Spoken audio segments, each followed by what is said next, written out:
Hi, I'm Mallory, and this is my October wrap-up.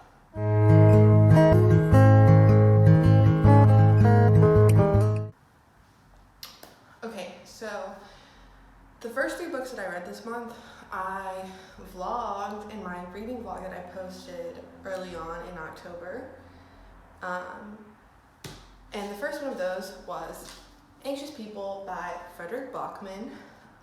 This is a book about a bank robbery gone wrong and an apartment viewing gone wrong. Real estate. So basically there's a bank robber and they get scared, they get nervous, they get anxious, and they go and they run away to go to hold some people who are viewing a nearby apartment complex hostage. And it's told in a really creative way. I really liked the writing in it.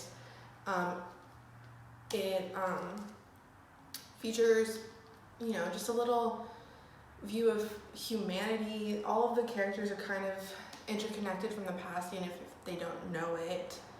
I really liked it. I gave it a 4 out of 5 stars on Goodreads. And if you want to hear more about my thoughts and my reading experience, you should watch that vlog. The next book that I finished this month was Felix Ever After, which is a little trans love story that's set in New York, about a high school art student. It was very cute and very sweet. I listened to it on audio and the narration was really good, and I think that you should also read this. I loved it so much. I thought it was so cute. But the way the story was told and wrapped up, and it was so cute and so sweet, and I loved it so much. I ended up giving this a 5 out of 5. It was so good. Then the next book I finished in that vlog was The City We Became, which is an urban fantasy set in New York City. And basically, it's like all cities are alive. They have a person, avatar, I guess you could say, kind of.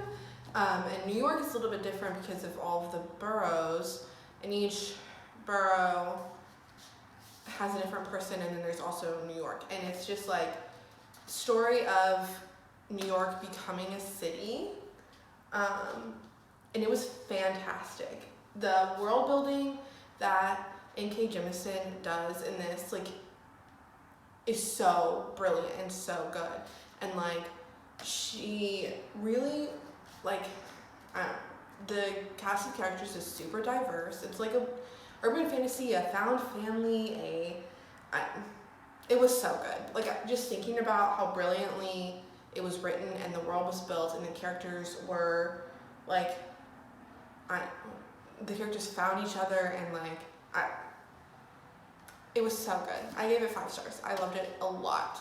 The next book that I finished this month was The Weight of the Stars, which was so good. It is like a romance, kind of speculative, YA contemporary, about a found family, but it's different also. Normally found families are hey, this all group of characters got together, but in this book we jump into the found family and into these characters' lives, and they are bringing somebody else into their friend group, and it was very cute. The romance I was really into. This was so compulsively readable. I started it and I could not put it down until I finished it. I loved it so much. I gave it a 4 out of 5. I really liked it. The next book that I listened to, or I read this month, but I listened to it on audiobook, was Call Me By Your Name, which I have mixed feelings about it. I know that I liked it and I enjoyed it. I was crying by the end of it. But I'm not sure why. I felt semi-connected to the main character, Elio, that's his name, right? But I also felt like the age gap made me a little uncomfy, and I felt like Oliver definitely was a little bit manipulative towards Elio, and I think that, like, if you read this book and you enjoy it, I think it's really important to recognize that it could be problematic, and like, I don't know, Oliver is in a position of power over Elio because of like the way that their lives are set up. He's so much older, and I think that especially in the beginning, he's a little manipulative, and so I have mixed feelings. I did end up giving it 4 out of 5. Armie Hammer narrates it, and he apparently plays one of the guys in the film, which I have not seen yet, but I want to. I just haven't gotten around to renting it on Amazon Prime. But his voice narrating was so soothing, and it just made for a really enjoyable experience. But yeah, I liked this, I think. 4 out of 5? I don't know if I already said that. The next book that I finished this month was The Heartbeat of Wounded Knee, Native America from 1890 to the Present. This is a nonfiction book about Native American history, and the way that it's told and formatted is really, really good, and I really enjoyed it, and I love learning. So I took 2 Native American literature classes where we also like talked about the history in the classes and stuff, and this was really helpful for me to get context around that history that I already learned. I also really liked, so the author weaves like stories about people who are alive today and how policies and stuff impacted, like from the past, impacts them now. And like, I really liked getting to like know these actual people and seeing like the diversity within this community. And so I gave this 5 stars. I really, really enjoyed it. It did take me a while to read just because my focus when I'm reading nonfiction is like not there at all. The next book that I read was One by One by Ruth Ware. I've seen a lot of mixed reviews about this. It's a thriller set in the the Swiss Alps at a chalet. And this company app thing, they go on a vacation and they're like talking about shares or whatever. And they're skiing and people start to be killed one by one. And it's like a isolation thing. And there are 2 perspectives that you're reading from. It was super easy to guess who was doing the killing. There was no mystery in that. I liked one of the narrators. I didn't like the other one. And I was kind of bored a little bit. It was like really easy to guess. It wasn't that thrilling. An ambulance just drove by in my apartment parking lot, so wonder what's happening there. So I ended up giving this 3 stars. I think I might be taking it down to a 2. I just like didn't enjoy it that much. The next book that I read, shout out to Read with Cindy for this recommendation. She talked about it in her last wrap up, or 2 months ago I don't know, a wrap up that she did. And it is Know My Name. This is the story of the victim in the Brock Turner case, and it's her memoir. I listened to it on audiobook and I loved it. I think it was super hard to read because it's like a hard subject matter. But I think it was super important like to hear like the story of like not only what happened to her, but her experience going through the courts and like how it affected her mental health. And like, I loved it. It was so good. I gave it a 5 out of 5. I think that everyone should read this book. it was so good. The next book that I read this month was Royal Assassin. I read the first book in this trilogy, the Farseer trilogy, last month, and I was like, this is a new favorite fantasy, and this held up. This was so good. I love Fitz Chivalry Farseer. I was super into like what was happening in this book, like with the court politics and all of that stuff. I was not into the romance aspect of this. I just wasn't a fan. I didn't care, but that's okay. I still love this, and I like constantly am thinking about these characters and how much like they care about each other. Like, don't get me started on how much Verity cares about Fitz, and also what is his name? Burke cares about Fitz, and like I don't know, Fitz has so many people that care about him and that like want him to do well, and that's my thing. That's my jam. Plus the court politics and like I don't know. I love this. I gave this book a 4 out of 5. But I love this trilogy. I can't wait to read the next one. Yeah, super big fan. The next book that I ended up reading this month was Leave the World Behind. This is a thriller, super suspenseful. It's really similar to I'm Thinking of Ending Things, like in that way.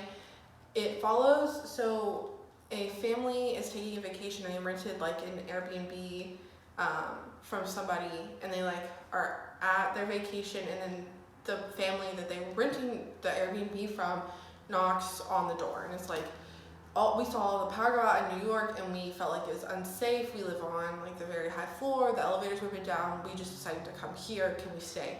And so like they are having a hard time trusting each other, like the family and the two adults, like 2 old people.